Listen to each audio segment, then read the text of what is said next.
Olá, pessoal, tudo bem com vocês? Sejam muito bem-vindos a essa segunda unidade da disciplina de História e Teoria da Arte e Arquitetura, onde, nesta segunda unidade, nós vamos tratar de dois temas, né? Onde o foco será vocês entenderem como que Roma se transformou, né, trazendo aí para o mundo toda a sua genialidade, todas as suas técnicas muito inovadoras, e também como que depois da queda do Império Romano, o cristianismo mudou ali a arquitetura, a forma da construção, a forma com que as pessoas viam também, né, a arquitetura.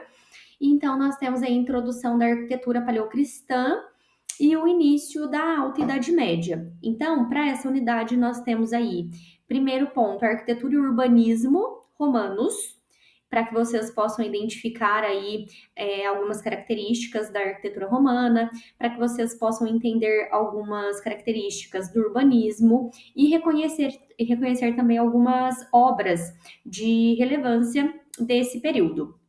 Em seguida, nós temos também ali um material para que vocês entendam a arquitetura e o urbanismo na Alta Idade Média, que entra também a arquitetura paleocristã.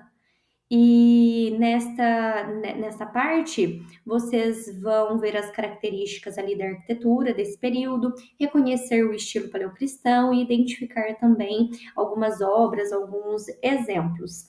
Então, vamos lá. Arquitetura e urbanismo no período romano. Gente, os romanos, tá? Eles foram assim, os mestres da engenharia, porque eles trouxeram técnicas, né, realmente muito inovadoras. Eles trouxeram um enriquecimento muito grande para a parte construtiva. E para a parte do planejamento, assim, urbano também, porque eles trouxeram cidades em si muito mais bem planejadas. E, gente, eles herdaram, né, essas ideias ali dos gregos e dos etruscos. E herdaram assim, né? Eles pegavam a ideia que já estava lá pronta, que já tinha sido colocada em prática, e eles melhoravam. Então, eles davam passos que iam muito além do que os gregos e os etruscos trouxeram para nós até aquele momento. Então, eles criaram ali arquitetura muito assim monumental, muito prática, muito bela também, mas tudo tinha um sentido bastante político.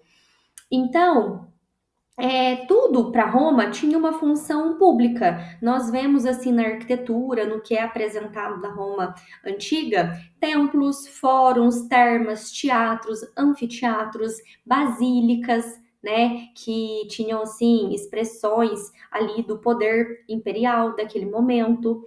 Viu? Então, assim, na parte de arquitetura, eles trouxeram muita inovação na construção, na forma com que tudo era feito, em questão de materiais também, eles trouxeram bastante inovação para aquele período. E aí a gente vê, por exemplo, como está citando aqui no slide, né, o uso do arco verdadeiro, das abóbadas, das cúpulas, que eram aquelas estruturas gigantescas, né, que permitiam ali a criação de grandes vãos nos edifícios, traziam uma imponência um pouco maior. Nas técnicas ali construtivas deles, né, o desenvolvimento do cimento hidráulico e de vários outros, né, tipos também de alvenaria. Então eles testavam muita coisa. É impressionante, né, a forma com que eles trouxeram ali tecnologias novas para a construção. Então, na parte de arquitetura, seria mais ou menos isso, e aí eu peço que vocês leiam com calma o livro que tá lá dentro do material para vocês. Na parte do urbanismo, tá? O urbanismo romano, ele foi assim um marco histórico, porque eles foram os primeiros da história a pensar na cidade como um organismo planejado, como uma coisa assim, precisamos melhorar esses locais para que tenha ali um melhor fluxo, para que as pessoas vivam melhor. Então, por exemplo, a gente vê isso no projeto lá em Pompeia, que a gente vê ruas ortogonais, os fóruns centrais e toda uma infraestrutura ali em volta, que era, assim, para a época, né, algo muito, muito impressionante. Então, cidades com traçado organizado, fóruns muito monumentais, um sistema urbano já eficiente para aquela época, e aí a gente vê ali esgotos, aquedutos, banhos públicos, pavimentação, não tinha pavimentação até então, e aí em Roma a gente começa a ver essa preocupação, né? Eles começam a mudar isso. Então, eles foram um ponto assim primordial na parte do urbanismo. E, gente, não era somente técnica, né?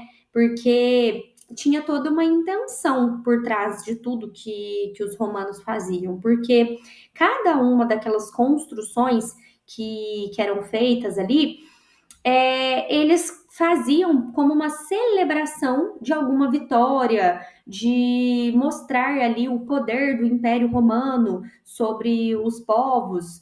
Então, nós temos ali obras, né, muito icônicas que retratam todas essas vitórias, todo esse poder que eles queriam passar. Então, nós temos o Coliseu, nós temos o Panteão, nós temos o Arco de Constantino, tá? São símbolos que marcaram aquela época, que marcaram ali todo o poder e toda a técnica de inovação que eles trouxeram.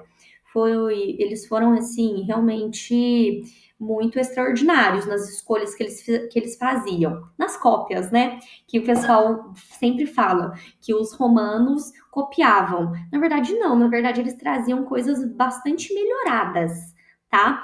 Em vista dos outros. E aí nós temos então a arquitetura e o urbanismo na Alta Idade Média. Nós temos aí já uma transição de período, tá? Essa transição para a Idade Média, ela acontece com a queda do Império Romano, tá? E aí o Império Romano, então, acaba caindo, tem ali as invasões dos bárbaros, e aí tem o avanço do cristianismo. Por quê? Antes, o foco da arquitetura era do poder imperial, era do Império Romano. E o Império Romano cai. Então, tem uma transição. Como o Império Romano caiu, o cristianismo começou a tomar conta. Então, nós saímos de uma arquitetura do poder e nós passamos ali para uma arquitetura voltada para a fé. A fé movia ali todo o processo arquitetônico e construtivo em si, a partir desse momento. Então, o mundo urbano ali, ele entrou em decadência. A igreja começou a assumir um papel e principalmente, como que eu vou trazer assim? Trazendo como se eles. Toda a cultura, né, gente? Na verdade, tudo isso foi alterado lá. Mas principalmente o processo de construção do período. Tudo era voltado para isso. E aí é que tem, então, o surgimento dessa arquitetura paleocristã.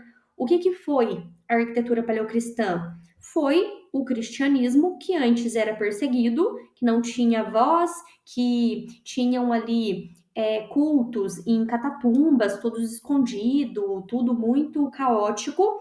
E aí eles tornaram-se então um símbolo oficial do imperador Constantino. Constantino que deu essa abertura, né? Que trouxe essa possibilidade, e aí eles tomaram conta mesmo. Então, os cultos saem dessas catatumbas, daqueles lugares escondidos, e eles ganham ali uma nova forma. E aí tem a criação, então, da arquitetura paleocristã. Começam a surgir ali as basílicas cristãs. E aí nós temos exemplos belíssimos, né, dentro dessa arquitetura.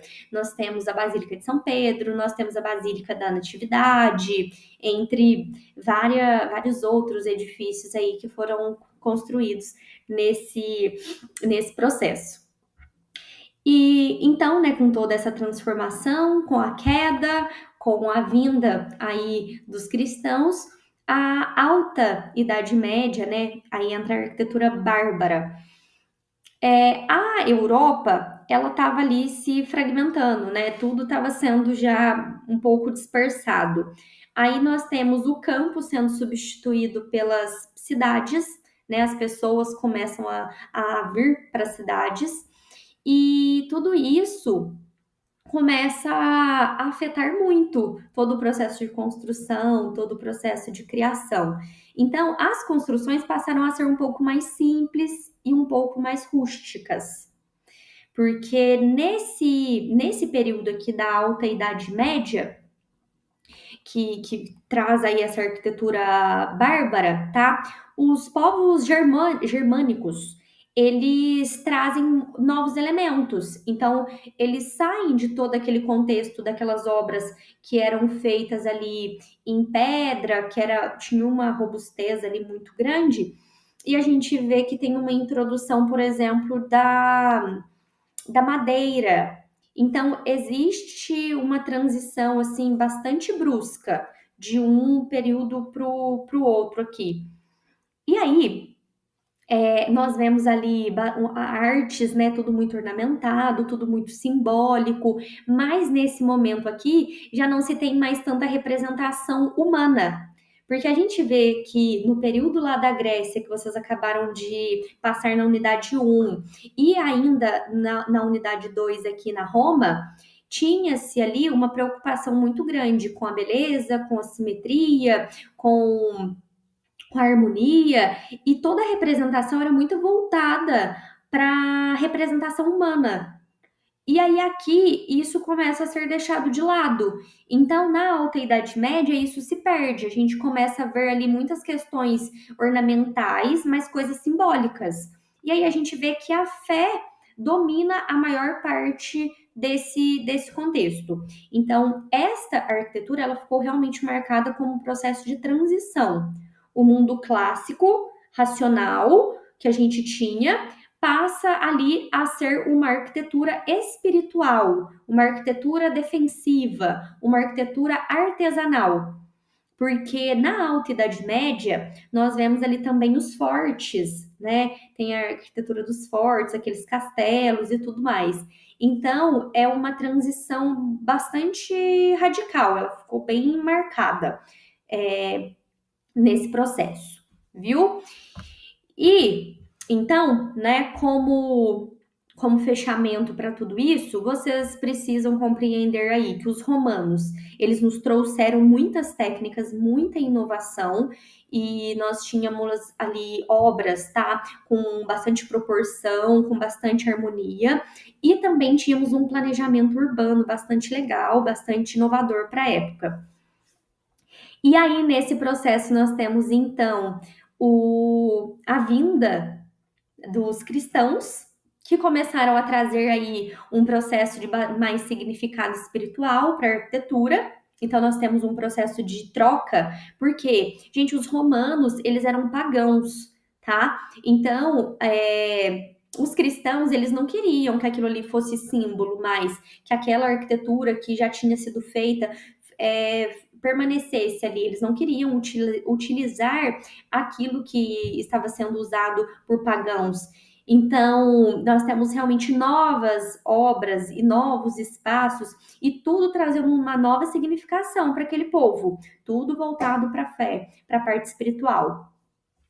E por fim, então, nós temos aí os bárbaros, né, da Alta Idade Média, que transformaram totalmente o modo de construir, né? Inicia-se aqui então uma nova era, que depois dá aí a origem do estilo românico.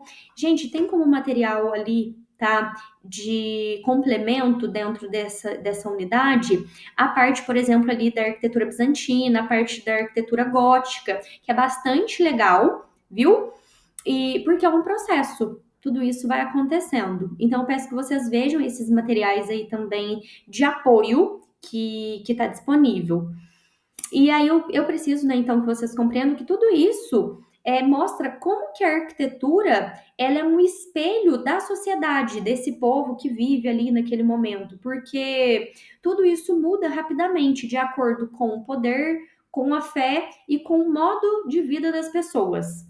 Então, em Roma, isso também não foi diferente. A partir do momento que nós tivemos ali a queda do império, tudo isso vem se transformando, tudo isso vem trazendo novos significados de acordo com esse poder, com o império, com a igreja e com a sociedade que vive ali. Certos? Então é isso. Muito obrigada. Na próxima unidade, vocês vão ter aí uma continuação dessa linha do tempo, da questão histórica, tanto da arquitetura quanto das artes. Até mais!